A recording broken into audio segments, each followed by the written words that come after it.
मतलब ये होता है कि जब आपको प्रोग्राम आप कोई बनाते हैं तो वो आप मेमोरी लोकेशंस में लिखते हैं, ठीक है। और मेमोरी लोकेशंस जो है उसके अंदर कौन सी मेमोरी लोकेशंस के ऊपर लिखा है। I hope it is visible now, the notebook is open in yes front ma'am, of you, right. Yes ma'am, so yes ये मैम। जैसे हमारे पास एक मेमोरी का ब्लॉक है जिसके अंदर आपकी जो स्टार्टिंग लोकेशन है this is 000 and it is holding 2 bytes, right. यानी 16 बिट्स जो हैं वो एक लोकेशन के ऊपर स्टोर हो रही हैं। जब आप अपना प्रोग्राम लिखेंगे तो पहली इंस्ट्रक्शन जो है वो इधर चली जाएगी 00 के ऊपर।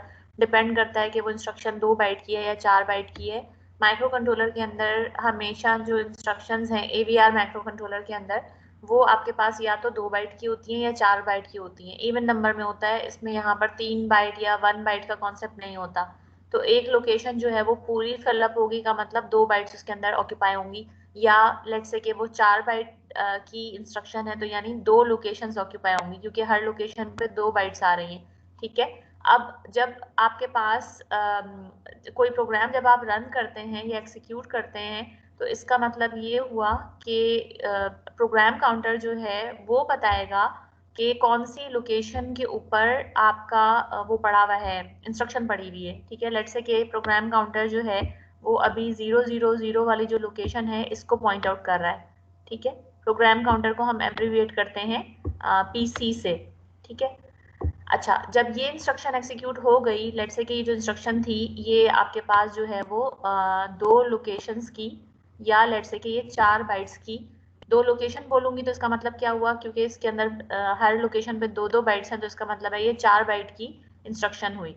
प्रोग्राम काउंटर पॉइंट आउट करेगा शुरू में 00, उससे उसने फैच किया कि अच्छा ये जो इंस्ट्रक्शन थी ओपी कोड उसका आया। ओपी कोड का मतलब ऑपरेशन कोड आया, जो कि अभी हमें आज के लेक्चर में कवर करना है कि ओपी कोड स्कीम कैसे होती है, कैसे पता चलता है कि इसमें इन ऑपरेशन करना है या ऐड करना है या लोड करना है या व्हाटसोएवर क्या ऑपरेशन परफॉर्म करना है। तो उसने बता दिया जाके इंस्ट्रक्शन रजिस्टर में उसको वो प्लेस करेगा। इंस्ट्रक्शन रजिस्टर उसको भेजेगा इंस्ट्रक्शन डिकोडर की तरफ। डिकोडर बताएगा कि ये इंस्ट्रक्शन जो है यानी ये आपके पास इंस्ट्रक्शन रजिस्टर के अंदर आया और इसने जो है वो भेज दिया किसको, इंस्ट्रक्शन डिकोडर को भेजा। अब इंस्ट्रक्शन डिकोडर एक जो है वो आपके पास डिक्शनरी की तरह से काम करता है। उसने कहा कि अच्छा ये 1110 जो स्कीम आई, जो पैटर्न आया, जो जो आपके पास 4 बाइट्स थी 2 लोकेशंस के ऊपर ऑक्यूपाइड, उसमें से जो ये शुरू की बिट स्ट्रीम थी इससे पता चला कि ये तो लोड इमीडिएट की इंस्ट्रक्शन है, ठीक है। तो डिकोडर ने अपने पास देखा कि ये 1110 किसको डिनोट करता था, वहां से पता चला कि ये लोड की इंस्ट्रक्शन थी। तो अब क्या होगा कि उसको वो प्रोग्राम काउंटर को डायरेक्ट करेगा, प्रोग्राम काउंटर यानी PC, ठीक है। इसको ये डायरेक्ट करेगा कि ये ऐसी इंस्ट्रक्शन है जिसको कि 4 बाइट्स चाहिए, तो मुझे इन 2 लोकेशंस का डेटा फैच करके दो टोटल इंफॉर्मेशन के लिए कि मुझे क्या लोड करना है, क्या डेटा है और किस रजिस्टर में उसको लोड करना है। तो ये इंफॉर्मेशन जो है वो इन 4 बाइट से पता चलेगी। अब प्रोग्राम काउंटर इंक्रीमेंट हो जाएगा और अब पॉइंट आउट करेगा ये program counter the very next location after the first instruction. एक इंस्ट्रक्शन क्योंकि 2 बाइट्स की थी तो अब प्रोग्राम काउंटर के जो कॉन्टेंट्स हैं वो हो जाएंगे 002। तो हर दफा इंस्ट्रक्शन को एग्जीक्यूट करने के बाद प्रोग्राम काउंटर इंक्रीमेंट होके पॉइंट, यानी प्रोग्राम काउंटर एक तरह का पॉइंटर रजिस्टर होता है 16 बिट का, जो कि हमेशा उस एड्रेस को पॉइंट आउट करता है जहां पर नेक्स्ट एग्जीक्यूट होने वाली इंस्ट्रक्शंस पड़ी हुई होती है। प्रोग्राम काउंटर का ये काम होता है, जबकि इंस्ट्रक्शन रजिस्टर का काम ये होता है कि जो भी फेच किया है उसमें से निकाले कि इसमें से ऑपरेशन कोड की बिट्स कौन सी हैं, यानी क्या ऑपरेशन परफॉर्म करना है, और फिर वो डिकोडर से पूछे, डिक्शनरी से पूछे कि मुझे बताओ कि इसका मतलब क्या है, ये 1110 आया इसका मतलब क्या है। इसको हम और ज़्यादा डिटेल में डिस्कस करते हैं। अगर आपको नहीं भी समझ में आया जब हम इंस्ट्रक्शन फॉर्मेट को डिस्कस करेंगे तो फिर आपको ये बात ज़्यादा क्लियर हो जाएगी। बट दोनों का डिफरेंस ये है कि प्रोग्राम काउंटर हमेशा नेक्स्ट मेमोरी लोकेशन को पॉइंट आउट करता है जहाँ पे नेक्स्ट इंस्ट्रक्शन पड़ी हुई है, और इंस्ट्रक्शन डिकोडर जो है वो मीनिंग बताता है जो भी कंटेंट्स के लिहाज, मतलब प्रोग्राम काउंटर एड्रेस को पॉइंट आउट करता है, इंस्ट्रक्शन डिकोडर जो है, आपने डिकोडर पूछा था रजिस्टर पूछा था? मैम दोनों ही पूछे थे। तो डिकोडर जो है मतलब रजिस्टर के अंदर वो आ गए कंटेंट्स, डेटा आ गया, और डिकोडर ने बताया कि अच्छा इसके मीनिंग क्या है कि ऑपरेशन क्या परफॉर्म करना है। तो ये दोनों के अंदर डिफरेंस है। अच्छा, हम बात कर रहे थे कल स्पेशल फंक्शन रजिस्टर्स की, और उसके अंदर जो है वो हमने बात की थी कि 4 पोर्ट्स हमारे पास होते हैं। इन 4 पोर्ट्स में हर पोर्ट के पास कितनी कितनी पिन्स होती हैं? 8 पिंस। 8 पिन्स होती हैं, यानी 32 पिन्स तो जो है वो हमारे पास आईओ के लिए सिंपली हो गई, इनपुट आउटपुट ऑपरेशन के लिए। बाकी क्योंकि 40 पिन की आईसी है तो फिर आपके पास 32 अगर सब्ट्रैक्ट करें तो 8 पिन्स बच जाती हैं, जो कि किसी ना किसी और पर्पस के लिए हैं, जैसे कोई टाइमर की पिन है, कोई आपके पास जो है वो सीरियल डेटा ट्रांसफर से रिलेटेड पिन्स हैं, तो वो पिन्स भी हम साथ साथ हर ब्लॉक के साथ पढ़ते जाएंगे कि कौन कौन सी पिन किस पर्पस के लिए होती है। अब हमने यहाँ पर डिस्कस किया था सिर्फ एक रजिस्टर, हमने कहा था पोर्ट से रिलेटेड हमारे पास 3 रजिस्टर्स होते हैं, ठीक है, जिसमें से हमने सिर्फ एक डेटा डायरेक्शन रजिस्टर की बात की थी। और डेटा डायरेक्शन रजिस्टर जो है उसका काम क्या होता है? मैम वो ऑपरेशन को सेट करवाता है। ऑपरेशन मतलब? मैम कोई भी ऑपरेशन हो, एडिशन का हो या कोई सा नहीं, भी हो। कोई भी नहीं हो सकता, तो स्पेसिफिक है। मैम मैम ये ना डेटा स्विच की और डायरेक्शन। डेटा की डायरेक्शन को, और डेटा की डायरेक्शन किस तरह से हो सकती है? या तो इनवर्ड हो सकती है या आउटवर्ड हो सकती है। इनवर्ड डायरेक्शन क्या ऑपरेशन कहलाता है? यानी डेटा का आना, माइक्रो कंट्रोलर में डेटा का आना, this is equal to what input operation? Yes, input this is equivalent to input operation. And when the data is going outwards from the microcontroller, then this is equivalent to what? Outward. Output operation. ठीक है, output तो हमने ये चीज पढ़ी थी कि direction को सेट करने का मतलब है कि जो डेटा है इसकी डायरेक्शन जो है वो इनवर्ड है, यानी कि ये इनपुट ऑपरेशन है, या जो हम डेटा को भेज रहे हैं अगर पोर्ट के ऊपर, तो ये आउटपुट डायरेक्शन है। और आउटपुट डायरेक्शन का मतलब है कि हम आउटपुट ऑपरेशन की बात कर रहे हैं। फिर हमने ये चीज डिस्कस की थी कि अगर हमें आउटपुट के तौर पर कंफिगर करना है तो हम 1 का पैटर्न रखते हैं, और अगर हमें इनपुट के तौर पर कंफिगर करना है तो हम बाइनरी 0 का पैटर्न रखते हैं। ये डिपेंड करता है कि हम 8 पिन्स अगर आउटपुट के तौर पर रखना चाहते हैं तो हम FF लिखेंगे, अगर हम 8 पिन्स इनपुट के तौर पर डिक्लेयर करना चाहते हैं तो हम 0 लिखेंगे। हर पिन को हम अपनी मर्जी से यूज कर सकते हैं। हम ऐसे भी कर सकते हैं कि हम 4 पिन्स को इनपुट के तौर पर यूज करें और 4 पिन्स को हम आउटपुट के तौर पर यूज करें। एक केस हमने ये डिस्कस किया था, तो हमारा जो डेटा पैटर्न था वो बना था कि इनपुट के लिहाज से आपने 0 रख दिया, और आपने जो है वो आउटपुट के लिहाज से चारों बिट्स के ऊपर 1 रख दिया, तो ये पैटर्न हमारा F0 का पैटर्न बना। या हम अगर ऑल्टरनेट चाहते हैं तो ये हमने डिस्कस किया था कि हम उसको 5 रख सकते हैं या AA रख सकते हैं। तो हमने डेटा डायरेक्शन रजिस्टर जो है इसकी तो बात कर ली थी, ठीक है। डेटा डायरेक्शन रजिस्टर हर पोर्ट का होता है। लेट्स से मैं कहूँ कि पोर्ट C को मुझे कन्फ्यूगर करना है कि सिर्फ जो 2 लीस्ट सिग्निफिकेंट बिट्स हैं उसके ऊपर इनपुट हो, तो मुझे मैम बताएं कि क्या बनेगा डेटा जी। मैम ऐसा हो सकता है कि आप बोर्ड न्यू यूज़ करें या तो कुछ ऐसी चीज़ यूज़ करें, क्योंकि हमारे पास आपकी जो एरो है ना वो बाद में शो हो रही है, तो पता नहीं चल रहा आप किस पॉइंट पे बात कर रही हैं, तो समझ ही कुछ नहीं आ रहा हमें तो। एरो देर में विजिबल हो रहा है आपके पास? जी मैम ये किस हो पे? रहा है, तो पता ही नहीं चल रहा कि आप किस पॉइंट पे बात कर रही है, तो कुछ समझ ही नहीं आ रहा कि कहाँ से बात हो रही है। अच्छा, वैसे ये तो मैं रिवीजन कर रही थी, मैं ये बात कर रही हूँ। अब देखें आपके पास ये एरो मेरा आ रहा है DDR A के ऊपर 00 पे। ये DDR A जो है इसको मैं रेड कर रही हूँ, ये आपको विजिबल है 00 पे। जी मैम अब फिजिबल हो गया। तो अगर मुझे इनपुट के तौर पर कॉन्फ़िगर करना है तो इनपुट के लिए हम 00 का पैटर्न रखते हैं, राइट। यही इसके सामने ये बात लिखी हुई है कि इनपुट के तौर पर कॉन्फ़िगर करना है तो मैं 00 लिखूंगी। तो इसलिए क्योंकि पोर्ट A की बात हो रही है तो इसका मतलब है कि जो उससे रिलेटेड रजिस्टर है DDR A, उसमें मैं सारी बिट्स के ऊपर 00 लिखूंगी। तो ये पूरा का जो पूरा पोर्ट है वो इनपुट के तौर पर कॉन्फ़िगर हो जाएगा, ठीक है। अगर मुझे इस पोर्ट को आउटपुट के तौर पर यूज करना है तो आउटपुट के लिए मैं इसके ऊपर, हमने कल पढ़ा था कि हम 1 का पैटर्न रखेंगे, तो मुझे 8 बिट्स अगर 1 आउटपुट के तौर पर यूज करनी है तो मैंने इसकी 8 की 8 जो बिट्स हैं उनके ऊपर 1 लिख दिया। ये क्लियर है? यहाँ पर 1 लिखने का मतलब ये है कि आपका जो पैटर्न बनेगा आउटपुट रखने के लिहाज से वो FF बनेगा।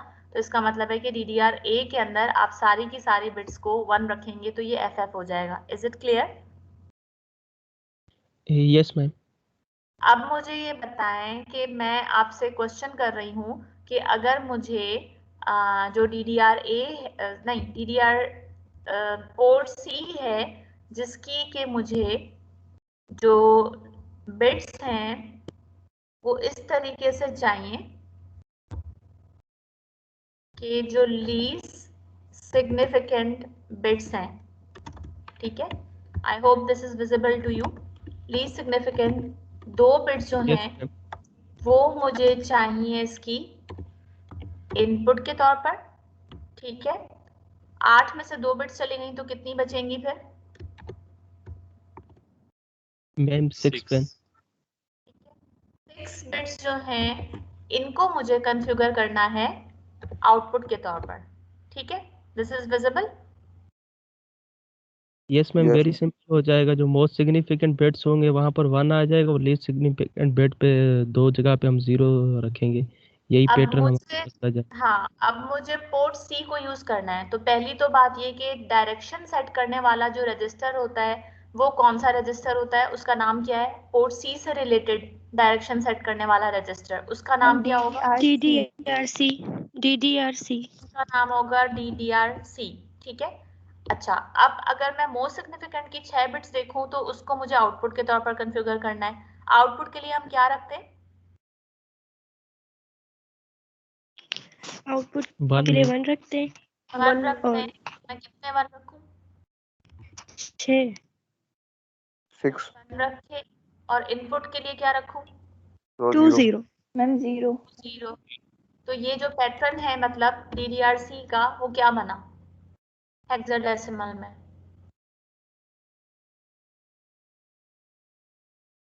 तेरा मैम टच F F आगे मैम D F के आगे 6 6 11006 होता है। मैम C मैम होता है। C होगा।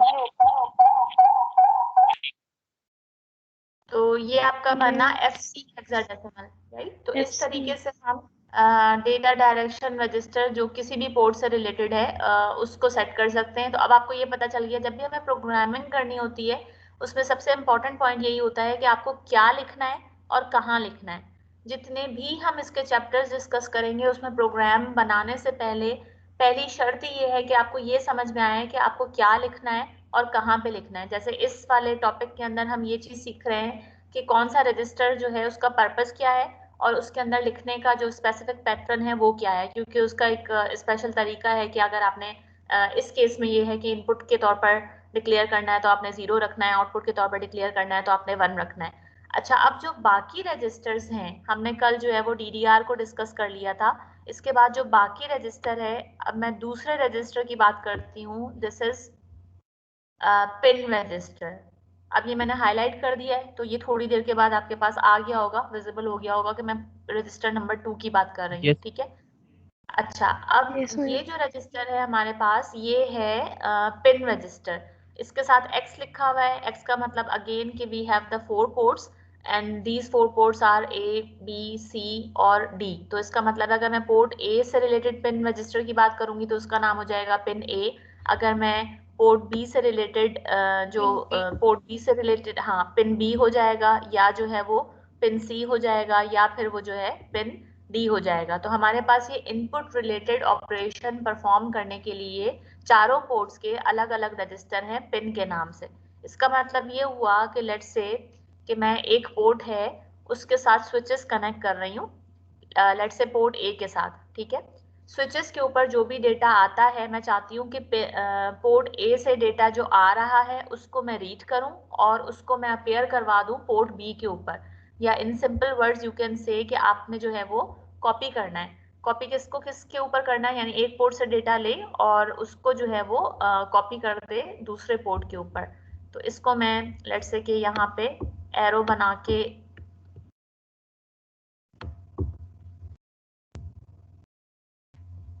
पोर्ट ए ये मैंने डिस्क्राइब किया हुआ है इधर, यहाँ से डेटा को लेना है।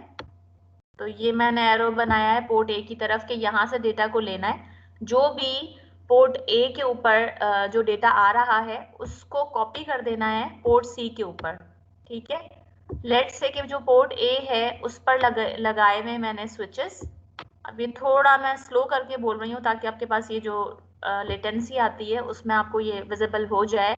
पोर्ट ए पे लगे हुए स्विचेस और पोर्ट सी जो है उसके ऊपर मैंने लगाई हुई है एलईडी। यानी जैसे जैसे स्विचेस को आप प्रेस करेंगे, ऑन एंड ऑफ करेंगे, वैसे ही जो आपने एलईडीज लगाई हुई हैं पोर्ट सी के ऊपर, वो एलईडी अकॉर्डिंगली ग्लो करेगी या वो एलईडी जो है वो अकॉर्डिंगली ऑफ रहेगी, वो ग्लो नहीं करेगी, ठीक है। तो अब इसके अंदर जो है वो जब मैं स्विचेस से डेटा लूंगी तो वो डेटा आएगा कहाँ पर। लेट्स से कि जो स्विच आपने क्लोज किया हुआ है, इसका मतलब है कि वो स्विच आपने ऑन किया हुआ है, और ऑन करने का मतलब क्या है कि उस वक्त वहां पर वहां से वो 0 ले रहा है। तो लेट्स से कि जो मैंने 4 स्विचेस को ऑन किया और 4 स्विचेस जो है मोस्ट सिग्निफिकेंट के, उनको मैंने अगर ऑफ कर दिया, तो ये जो डेटा है वो क्या बनना चाहिए। अगर मैं ये कहूँ कि 4 स्विचेस ऑन है और 4 स्विचेस जो हैं वो ऑफ हैं, ठीक है, तो ये डेटा क्या बनना चाहिए। कीपिंग इन माइंड कि ऑन का मतलब है 1 और ऑफ का मतलब है 0। लीस्ट सिग्निफिकेंट के जो स्विचेस हैं 4 zeros और 4 1, ठीक है। किस साइड पे जीरोस रखूं और किस साइड पर 1 रखूं। मैम आप जो एलईडीज ऑन करना चाहती हैं उसी हिसाब से रखें। ये स्विचेस का जो डेटा है मैं वो बना स्पीक लेट्स की से तरफ हूँ। आपने जो है वो ऑन कर दिया लीस्ट सिग्निफिकेंट को, ऑफ कर दिया आपने 0 0 को, ठीक है। लेट्स से कि ये अब ये जो स्विचेस का डेटा है, ये तो स्विचेस का डेटा है ना, तो ये जाएगा कहाँ पर। इसके लिए ये जो स्विचेस का डेटा है ये जाएगा आपका इनपुट रजिस्टर के अंदर। ये कौन सा पोर्ट है जिसपे मैंने स्विचेस कनेक्ट किए हैं। Port A. Port A. इससे इससे रिलेटेड इसका जो रिस्पेक्टिव रजिस्टर है जो, हाँ, वो रजिस्टर कहलाएगा पिन ए, जहां पे जाके ये जो डेटा है वो होल्ड करेगा। यानी जो स्विचेस का स्टेटस है वो पिन ए रजिस्टर में आएगा, ठीक है।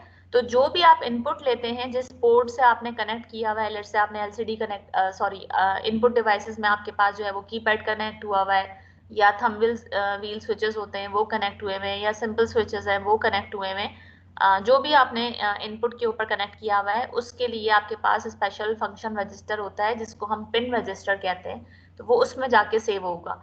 लेकिन जब मुझे एलईडीज के ऊपर डेटा को भेजना है, ठीक है, तो एलईडीज मेरी कनेक्ट हुई हुई है किससे, पोर्ट सी से कनेक्ट हुई हुई है। तो इस तरह के आउटपुट टाइप के ऑपरेशन के लिए हमारे पास जो रजिस्टर होता है वो होता है पोर्ट रजिस्टर। इसको हम सिंपली कहते ही पोर्ट रजिस्टर हैं, ठीक है। तो ये जो हमारा पोर्ट रजिस्टर है इसको फिर हम कहते हैं कि कौन सा आप पोर्ट यूज कर रहे हैं, पोर्ट ए यूज कर रहे हैं या बी यूज कर रहे हैं या सी यूज कर रहे हैं। इस केस में तो मुझे क्या करना है, जो भी मेरा डेटा आया है पिन ए के ऊपर वो डेटा मैं भेजूंगी पोर्ट सी के ऊपर, ठीक है। अगर मुझे कोई लेट से काम करना है कि मुझे सारी की सारी जो एलईडीज हैं वो ऑन करनी है, लेट से कि मुझे पोर्ट सी की जितनी भी एलईडीज हैं उनको ऑन करना है ई के ऊपर, तो डेटा भेजने के लिए या जो आउटपुट रजिस्टर है वो पोर्ट सी से रिलेटेड कौन सा रजिस्टर होगा, उसका नाम क्या होगा।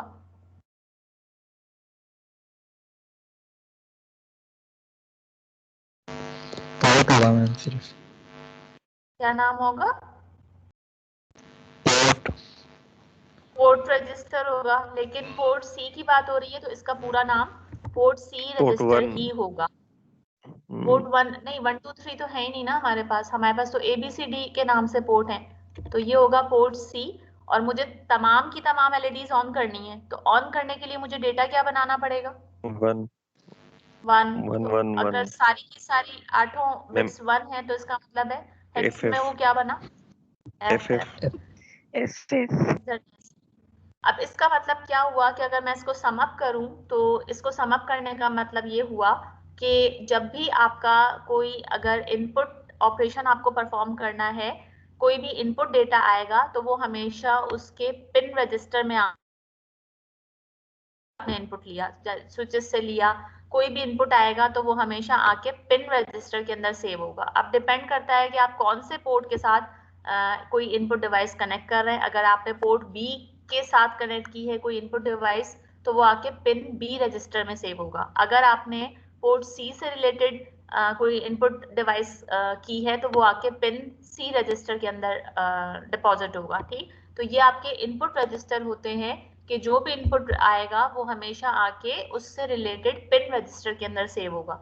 लेकिन अगर आपको, यानी ये एग्जांपल हो गई कि अगर आपको कोई भी इनपुट ऑपरेशन परफॉर्म करना है और एक्चुअल डेटा चाहिए तो उसके लिए आपके पास जो रजिस्टर रिस्पॉन्सिबल है वो आपके पास पिन रजिस्टर होते हैं जो कि इस काम के लिए रिस्पॉन्सिबल होते हैं। और जब आपको कोई भी आउटपुट भेजना है तो आउटपुट के लिए जो रजिस्टर रिस्पॉन्सिबल होता है वो कहलाता है पोर्ट रजिस्टर।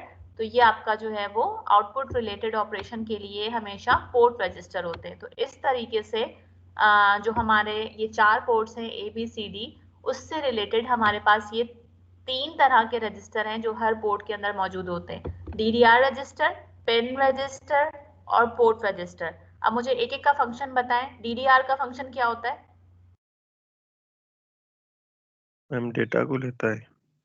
नहीं, डेटा को नहीं मैम लेता, डेटा की डेटा डायरेक्ट डेटा की डायरेक्शन बताता डायरेक्शन है। डायरेक्शन को सेट सेट करता करवा है कि हमें उसे इनपुट के तौर पर यूज करना है या आउटपुट के तौर पर करना है। या पिन रजिस्टर का क्या काम होता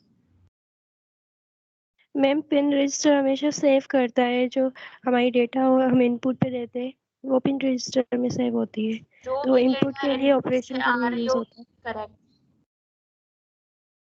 तो इनपुट ऑपरेशन में जो भी डेटा आएगी वो आके कहाँ पे सेव होगी, उसको कोई टेम्पररी लोकेशन तो चाहिए ना। जैसे आप वेरिएबल्स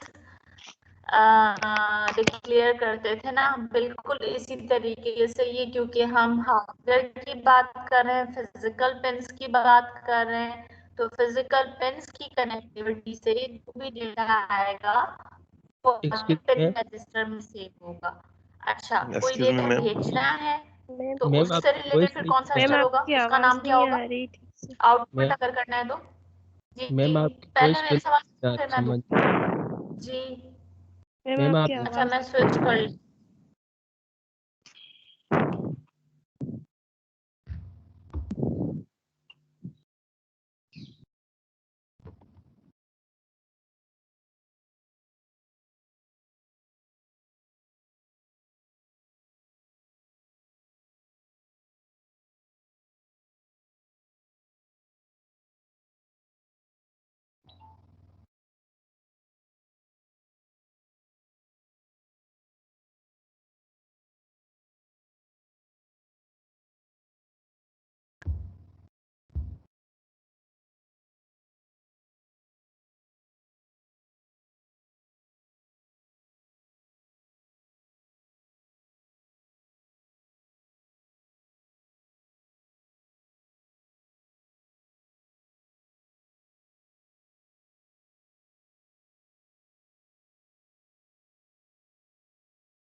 फराज जी भाई। हम जो नेटवर्क स्विच कर रही हैं इससे रिकॉर्डिंग तो ऑफ नहीं हो जाएगी ना? नहीं नहीं, चल रही है रिकॉर्डिंग।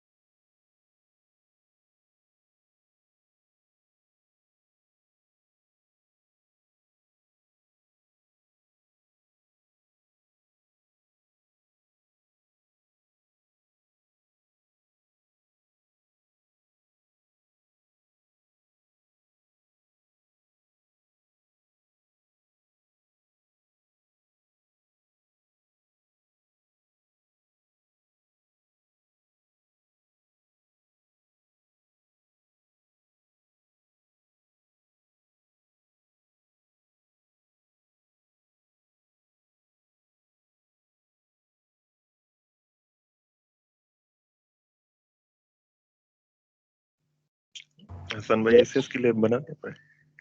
ये बातें नहीं किया करो, सब रिकॉर्ड हो जाती हैं।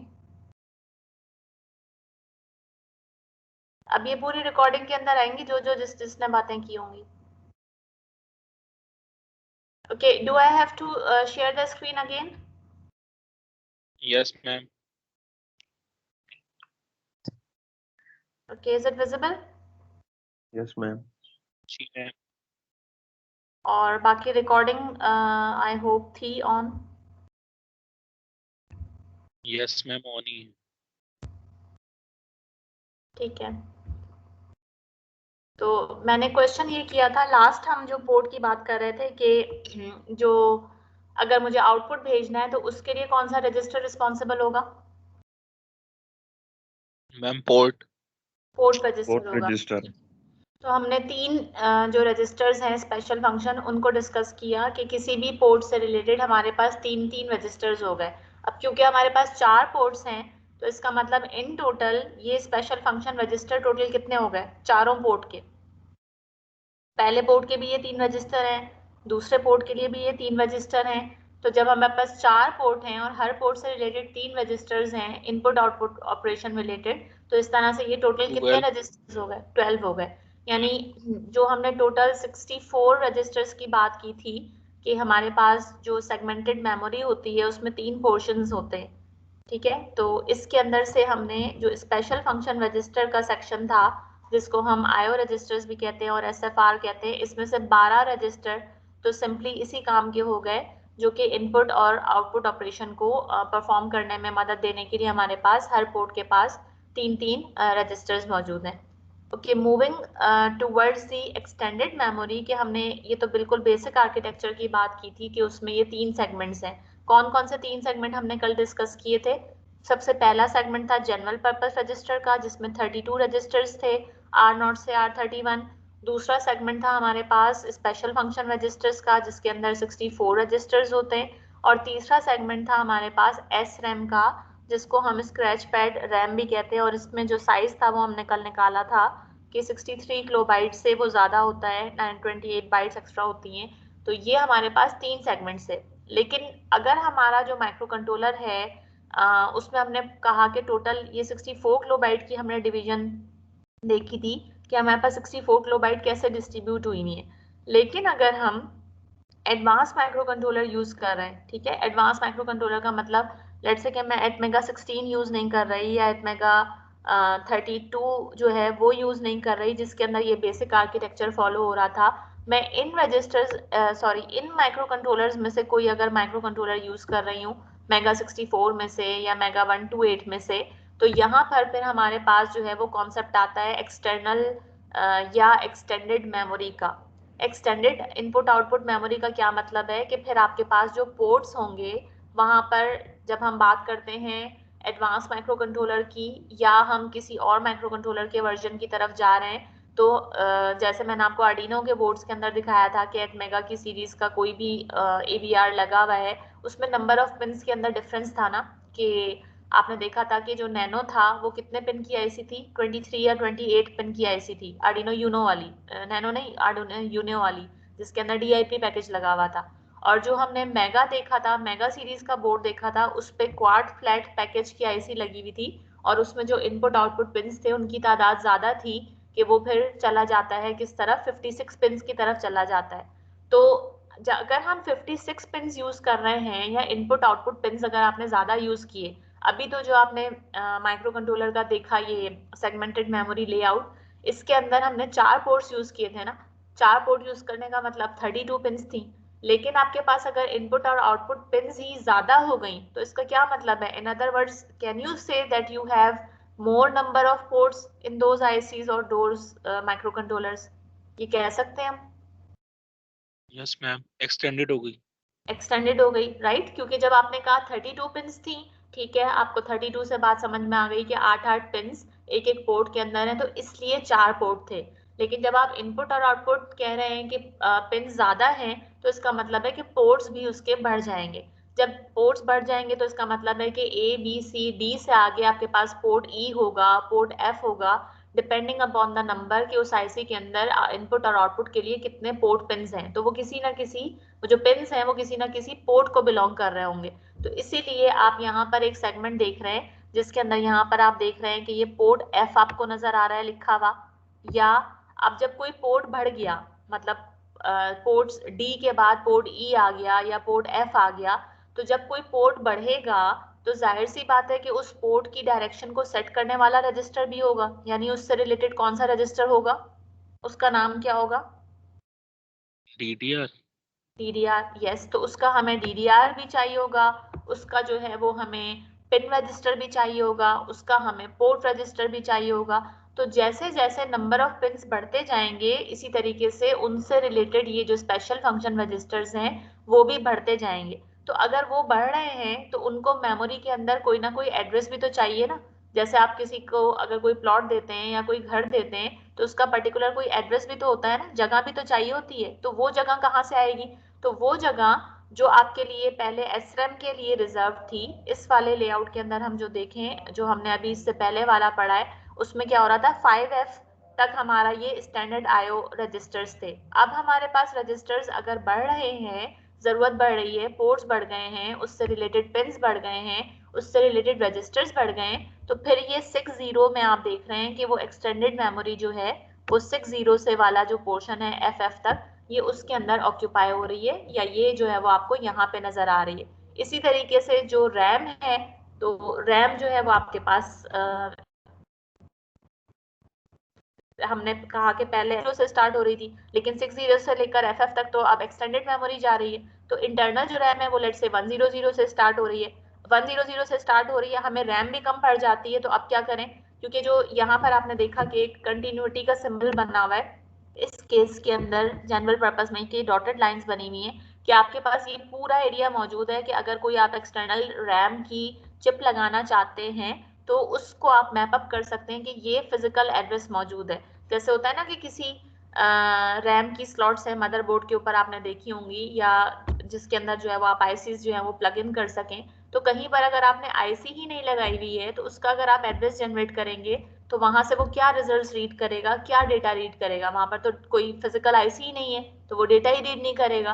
तो इसके लिए जरूरी होता है कि आप वैलिड एड्रेस जनरेट करें। तो ये ऑप्शन इन्होंने दी हुई है इस जगह पर कि अगर आपने कोई रैम की आईसी लगानी है अपनी रैम को बढ़ाने के लिए, तो उसके लिए आपके पास ये वाला जो पोर्शन है वो अवेलेबल है, ये एड्रेसेस अवेलेबल है जहां पर आप रैम की आईसीज लगा सकते हैं, अपने सिस्टम को एक्सटेंड कर सकते हैं। तो अब अगर हम इन माइक्रो कंट्रोलर में से कोई यूज करते हैं तो इसमें हमारे पास एक्सटर्नल रैम लगाने की ऑप्शन मौजूद है, और आपके पास इंटरनल रैम इस एड्रेस से लेकर इस एड्रेस तक है। तो हमें ये मेमोरी मैप जो है, डेटा एड्रेस मेमोरी मैप जो है, इसको फॉलो करना पड़ेगा कि आपको यहीं पे रैम लगानी है, और अगर आप जो पोर्ट्स बढ़े में वो चाहिए तो वो आपको इन्हीं एड्रेसेस के ऊपर मिलेंगे। उनका हर किसी का एक अपना डेडिकेटेड एड्रेस है, पर्टिकुलरली 60 जो है वो आपके पास किसी एक काम के लिए रिजर्व है, 61 है लेट से वो DDR-F के लिए रिजर्व है, 62 जो एड्रेस है वो पोर्ट F के लिए रिजर्व है, एंड सो ऑन। तो इस तरीके से जो जो कंट्रोलर आप यूज करते चले जाते हैं उसका आपके पास एक वैलिड डेफिनेट एड्रेस होता है। इस पूरी इस तरह की एलोकेशन को हम क्या कहते हैं कि ये इसकी एड्रेस स्पेस है, और हर रजिस्टर का एक अपना डिफाइंड जो है वो एड्रेस होता है। अच्छा, अब अगर हमने ये बात पढ़ी कि हमारे पास ये 3 सेगमेंट्स हो गए, ठीक है। कोई भी माइक्रो कंट्रोलर हो, उससे हमने सीखा था कि उससे उसके पार्ट नंबर से ये इंफॉर्मेशन हमें कैसे मिलती है कि इसके अंदर रोम कितनी है। जैसे कि हमने 8 मेगा लेट्स से 16 इसको डिस्कस किया था या 32 को डिस्कस किया था। इसके पार्ट नंबर से हमें पता चलता था कि 16 किलोबाइट की मेमोरी है। ये हमने प्रीवियस लेक्चर के अंदर किया था, जिसमें हमने कहा था कि बाय 2 की ऑर्गेनाइजेशन है। तो वो 16 किलोबाइट कौन सी मेमोरी थी, मेमोरी की टाइप क्या थी? वो डेटा मेमोरी थी या वो प्रोग्राम मेमोरी थी? Ma'am program memory. Program memory, हाँ प्रोग्राम मेमोरी थी। और प्रोग्राम मेमोरी को हम एक और नाम देते हैं, वो क्या होता है? मैम रोम का। रोम होता है। तो रोम थी और उसके अंदर जो है वो हमारे पास जो ऑर्गेनाइजेशन थी वो बाय 2 की थी। अभी ये जो सारी हमारी डिस्कशन चल रही है वो कौन सी मेमोरी के बारे में चल रही है? मैम रैम के ऊपर चल रही है हमारी।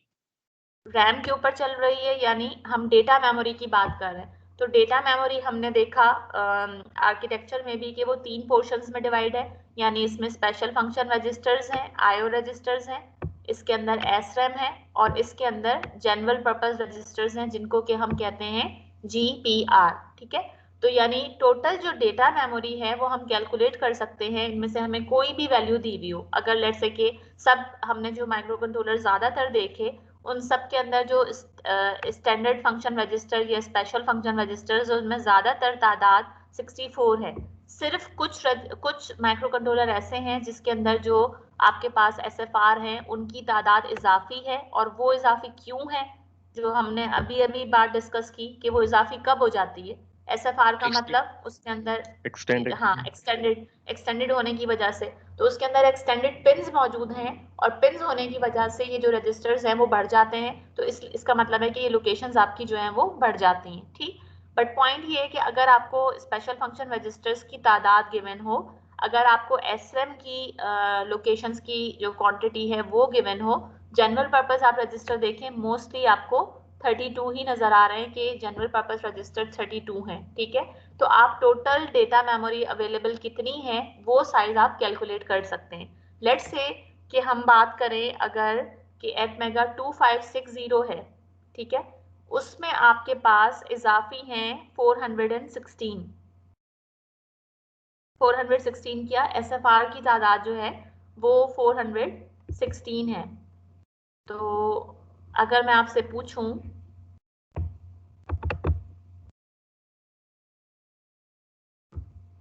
कि मुझे डेटा मेमोरी कैलकुलेट करके बताएं, किसके लिए?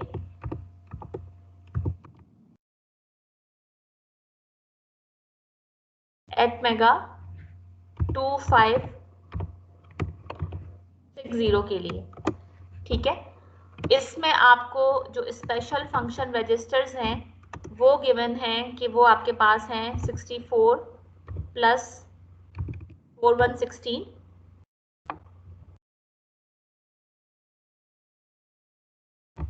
ठीक है। और आपके पास जनरल पर्पस रजिस्टर्स जो हैं वो कितने हैं? 32 हैं। और आपके पास के अंदर जो एसरैम है वो कितनी गिवन है? एसरैम आपके पास जो है वो है 8192। तो आप कैसे कैलकुलेट कर सकते हैं इस चीज को, डेटा मेमोरी को?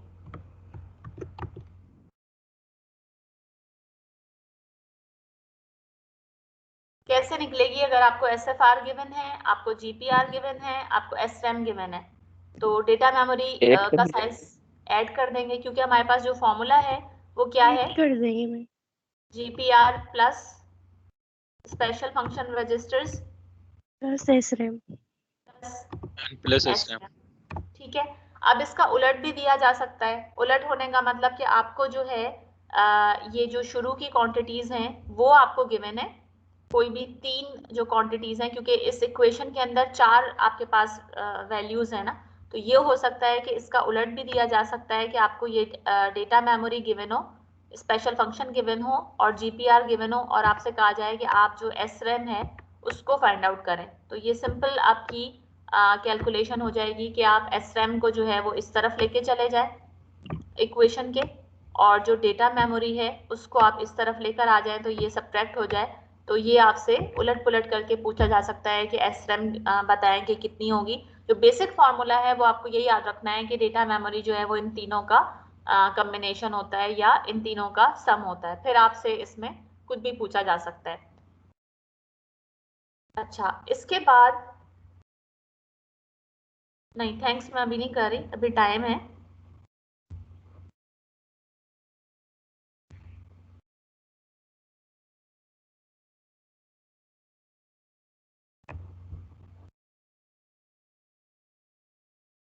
अब हमारे पास जो इंस्ट्रक्शंस होती हैं AVR के अंदर, बाकायदा हम इंस्ट्रक्शन जो है उनकी कैटेगरीज को डिस्कस करते हैं या किस तरह की जो है वो हमारे पास इंस्ट्रक्शंस होती हैं। हम कैटेगराइज कर सकते हैं कि माइक्रो कंट्रोलर में हमारे पास अर्थमेटिक या लॉजिकल टाइप की इंस्ट्रक्शंस होती हैं, जैसे आपके पास जो है वो और हो गया, एंड हो गया, ऐड हो गया, सब्ट्रैक्ट हो गया, multiply, divide and so on.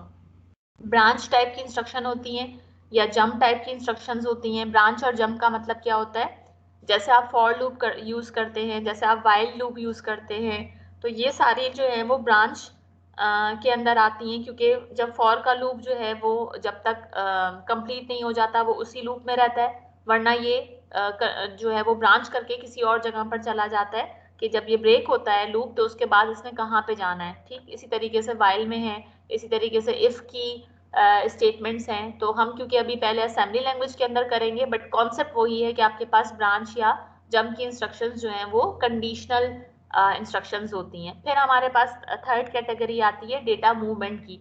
Data movement का मतलब कि डेटा को एक जगह से दूसरी जगह लेके जाना है। लेट्स से कि किसी रजिस्टर से डेटा को हमें किसी और रजिस्टर के अंदर कॉपी करना है, या हमें किसी मेमोरी लोकेशन है, वो मेमोरी लोकेशन हमारी SRAM के अंदर हो सकती है, वो मेमोरी लोकेशन जो है वो हमारी एक्सटेंडेड रैम के अंदर हो सकती है, वहां से डेटा को पढ़ना है और उसको किसी रजिस्टर के अंदर लेकर आना है, या रजिस्टर टू रजिस्टर डेटा को ट्रांसफर करना है, या किसी रजिस्टर से मेमोरी लोकेशन के ऊपर लिखना है। ये सब हमारे पास जो है, या किसी पोर्ट से डेटा लेना है, किसी पोर्ट के ऊपर डेटा भेजना है, ये सब डेटा मूवमेंट टाइप की इंस्ट्रक्शंस हैं। फिर बिट मैनिपुलेशन है या बिट की टेस्टिंग है। बिट मैनिपुलेशन का मतलब किसी पर्टिकुलर बिट को सेट करना या रीसेट करना या उसको टेस्ट करना कि आया वो 0 है या वो 1 है। अब जैसे हमने फ्लैग्स पढ़े कि हमारे पास 8 फ्लैग्स हैं इस माइक्रो कंट्रोलर के अंदर, लेकिन अगर मुझे इसके ऊपर कोई कंडीशन डिपेंडेंट इंस्ट्रक्शन यूज करनी है तो मुझे उस बिट को टेस्ट करना पड़ेगा कि 0 है तो ये करे, 1 है तो ये करे। तो इसकी स्पेशल इंस्ट्रक्शंस होती हैं जिसके लिए हमारे पास ये पूरा एक चैप्टर है बिट टेस्टिंग का, जिसको हम डिटेल के अंदर डिस्कस करेंगे। तो अगर मैं अर्थमेटिक कैटेगरी की बात करूं, सी के अंदर या C++ में आपने ये इस तरह के सिंबल्स पढ़े हैं, A+B पढ़ा है, A-B पढ़ा है, या एंड ये एम्परसेंड का साइन पढ़ा है। ठीक है, जब हम असेंबली लैंग्वेज की बात करते हैं तो इन्हीं ऑपरेशंस को परफॉर्म करने के लिए हमारे पास नेमोनिक होते हैं। तो ये नेमोनिक्स आपके पास काफ़ी ज़्यादा इस्तेमाल होंगे। इनको देख के आप अंदाज़ा कर सकते हैं कि ऐड है तो मतलब ये एडिशन के लिए है, सब्ट्रैक्शन के लिए, एंड, और ये आपके पास इंक्रीमेंट है, इसका इन्होंने नेमोनिक या एब्रीविएशन बनाई है INC। डिक्रीमेंट है तो उसके लिए DEC यूज होता है। नेगेटिव है तो उसके लिए NEG यूज होता है। जीरो असाइन करना है तो इसके लिए हमारे पास क्लियर का नेमोनिक यूज होता है, CLR। अच्छा, ये नेमोनिक्स आपको याद करने की जरूरत नहीं होती, इसके लिए मैं आपको इंस्ट्रक्शन टेबल प्रोवाइड करूंगी जब आपसे प्रोग्रामिंग कहा जाएगा। लेट्स से कि मैंने आपको कोई छोटा सा प्रोग्राम दिया, उसमें कहा कि आप 2 नंबर्स को ऐड करें, तो आपके पास इंस्ट्रक्शन सेट मौजूद होगा जिसके अंदर ये बात लिखी होती है कि लेटर A से शुरू होने वाली इंस्ट्रक्शंस जो हैं उसमें आपके पास ऐड की इंस्ट्रक्शन होगी, ऐड विद कैरी की इंस्ट्रक्शन होगी, add carry with the immediate data, इस तरह की। तो आप उसमें से चूज कर सकते हैं कि हाँ मोस्ट सुटेबल इंस्ट्रक्शन इस काम को परफॉर्म करने वाली कौन सी इंस्ट्रक्शन है। इसी तरीके से अगर आपको, जैसे मैंने कहा कि जो डेटा मूवमेंट, जी मैम विद कैरी कौन सा होता है मेमोनिक्स, जैसे ऐड होता है विदाउट कैरी का? मैम कैरी के विद साथ कैरी के लिए होता है ADI और ACI। अगर आप माइक्रो प्रोसेसर के अंदर नेमोनिक देखते हैं तो वहां पर आपको ACI का नेमोनिक मिलता है। माइक्रो कंट्रोलर के अंदर आपको ADI का नेमोनिक मिलेगा। अच्छा, ये मैंने शुरू में बुक भी अपलोड की थी, अगर आपको याद हो, टीम्स पे जो फाइल्स के अंदर आपको मिल जाएगी, उसके अंदर आप देखना चाहें तो पूरा का पूरा इंस्ट्रक्शन सेट मौजूद है बुक के अंदर। अपेंडिक्स के अंदर पूरा का पूरा इंस्ट्रक्शन सेट मौजूद है कि ऐड विद कैरी का नेमोनिक क्या है, सब्ट्रैक्ट इमीडिएट या सब्ट्रैक्ट विद कैरी है तो उसका SBI या SBC ऐसा नेमोनिक है। तो ये जो ऑपरेशन आपको परफॉर्म करने हैं उनके सारे जो नेमोनिक्स हैं या जो टेबल्स हैं वो उसके अंदर मौजूद हैं। ये मैं क्लास के बाद अलग से भी अपलोड कर देती हूँ टेबल्स के, वो आपके लिए हैंडी हो जाएगा उसको इस्तेमाल करना। ठीक है, तो ये आपको याद करने की जरूरत नहीं है, सिर्फ आप इंस्ट्रक्शन टेबल को देखेंगे। इवन जो मैं आपको ये असाइनमेंट या होमवर्क दूंगी या प्रोग्रामिंग से रिलेटेड, उसके अंदर जो है वो मैं आपका ये इंस्ट्रक्शन सेट साथ में अटैच्ड होगा उस असाइनमेंट के अंदर, कि आप उस इंस्ट्रक्शन सेट को भले यूज करें और उसमें से चूज करें इंस्ट्रक्शन को। अच्छा, अब आपके पास जो दूसरी कैटेगरी है डेटा मूवमेंट वाली, उसमें आपके पास किस तरह के नेमोनिक नजर आते हैं। मूव का नेमोनिक है, यानी किसी रजिस्टर से दूसरे रजिस्टर में लेके जाना। मैंने आपको बताया था कि कोई डेटा है जो के लेकर आना है किसी रजिस्टर में, ये कांस्टेंट की तरह से हो गया कि कोई कांस्टेंट वैल्यू है। जैसा हमने यूज किया था शुरू में फ्लैग्स वाले एग्जाम्पल्स हमने की थी, वहां पर हमने LDI का नेमोनिक यूज किया था, लोड इमीडिएट का। उसमें हम क्या कर रहे थे, 9C का डेटा हम लेकर आ रहे थे R20 में, या 64 का डेटा हम लेकर आ रहे थे R21 में, जो हमने एडिशन और सब्ट्रैक्शन के सिंपल से प्रोग्राम किए थे। यानी ये इक्वलेंट होता है कि आप कोई कांस्टेंट वैल्यू किसी रजिस्टर के अंदर लेकर आ रहे हैं, तो इसके लिए असेंबली के अंदर ये LDI का नेमोनिक यूज होता है। LDS का नेमोनिक जो है वो लोड करने के लिए यूज होता है किसी मेमोरी लोकेशन से। S जहां पर आएगा इसका मतलब है कि हम मेमोरी लोकेशन की बात कर रहे हैं। LD के साथ आएगा तो मतलब हम लोड करने की बात कर रहे हैं। ST के साथ आएगा तो इसका मतलब है कि हम स्टोर करने की बात कर रहे हैं, एंड सो ऑन। ये सारी इंस्ट्रक्शन हम एक एक काफी डिटेल के अंदर डिस्कस करेंगे। बिट ऑपरेशन की जो हमने बात की, आपने शिफ्ट ऑपरेटर पढ़ा होगा, ये इस तरह का C के अंदर, ये पढ़ा है आपने पहला जो इसके अंदर LSL के साथ लिखा हुआ है C के अंदर, आपने ये पढ़े शिफ्ट लेफ्ट ऑपरेटर और शिफ्ट राइट C++ में? No ma'am. नो अच्छा, मैम। ठीक है। ये जो है वो पावरफुल फीचर जो हम कहते हैं ना कि माइक्रो कंट्रोलर का पावरफुल फीचर है कि आप बिट ओरिएंटेड ऑपरेशंस कर सकते हैं। तो इसके अंदर आप शिफ्टिंग करवा सकते हैं एक एक बिट की, कि ये एक बिट लेफ्ट पे शिफ्ट हो जाए या एक बिट राइट पे शिफ्ट हो जाए। वही काम जो आप शिफ्ट रजिस्टर की IC के थ्रू करते थे। आपने शिफ्ट रजिस्टर के प्रैक्टिकल किए? जी मैम। तो उसमें आप हार्डवेयर के थ्रू ये काम कर रहे होते थे ना, कि शिफ्टिंग करवा रहे हैं कि एक एक बिट यस शिफ्ट हो मैम, रहा है। यही काम हम आउटपुट हम प्रोग्रामिंग शिफ्ट के करते थे थ्रू LEDs।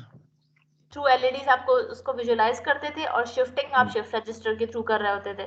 पैरेलल आपने लिया और शिफ्ट आउट किया उसको, या आपने सीरियल इन किया और आपने पैरेलल आउट किया, तो ये चीज आप उसमें विजुलाइज कर रहे होते थे। उसके लिए यहाँ पर आपको सिर्फ एक इंस्ट्रक्शन देने की जरूरत है, और वो 1 बिट जो है उसको शिफ्ट करेगा।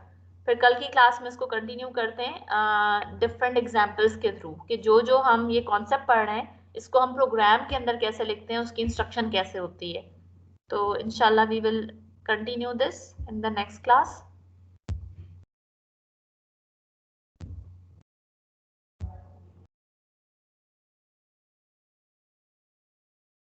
Okay, now you can leave for your next class. Allah Hafiz. Allah Hafiz.